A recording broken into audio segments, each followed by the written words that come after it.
आज हमारे हिजाब पर पाबंदी लग रही है, कल हमारी अजानों पर पाबंदी लगेगी, फिर हमारे रोज़ों पर पाबंदी लगेगी, फिर हमारी खानकाहों पर पाबंदी लगेगी। मैं आपसे एक बात अर्ज करना चाहता हूं,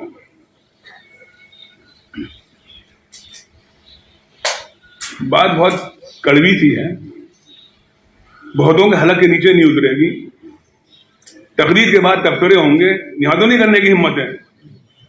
फिर व्हाट्सएप चलेगा, फेसबुक चलेगी, ट्विटर चलेगा कि महर्रा में ये कहा जाता है, महर्रा में ये कहा जाता है। ना हम फेसबुक से डरते हैं, ना ट्विटर से डरते हैं, ना व्हाट्सएप से डरते हैं। बात सच कहते हो कहते हैं। 11वीं शरीफ आई, पूंडे शरीफ आए, और जमाना आता गया। आप 11वीं शरीफ पर देखें हमारा क्या खर्चा होता है। न्याज का मुनकर नहीं हूं, ना नमाज का मुनकर है ना न्याज के मुनकर है। न्याजें भी दिलाते हैं और नमाजें भी पढ़ते हैं। ये लाखों करोड़ों अरबों रुपया जो खर्च होता है ना। आप देखिए मुल्कों में जैसे 11वीं शरीफ होती है, बहुत लंबी 11वीं शरीफ होती है, लाखों रुपया खर्च होता है।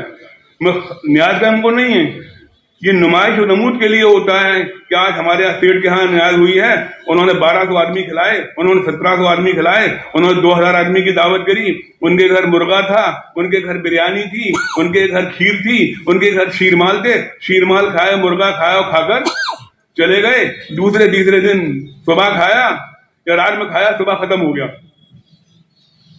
यही होता है ना। न्याज़ें करो, अगर दिखावे के लिए करते हो तो बेकार है। और तुम्हारा ये ईमान नहीं कि सरकारें बहुत ज्यादा तुम्हारे दिल का हाल जानती हैं। सरकारें बहुत ज्यादा हमारे दिल का हाल जानती हैं। आज हमारे हिजाब पर पाबंदी लगी है, वो इसलिए लगी कि हमारे पास हमारे स्कूल नहीं है, हमारे कॉलेज नहीं है।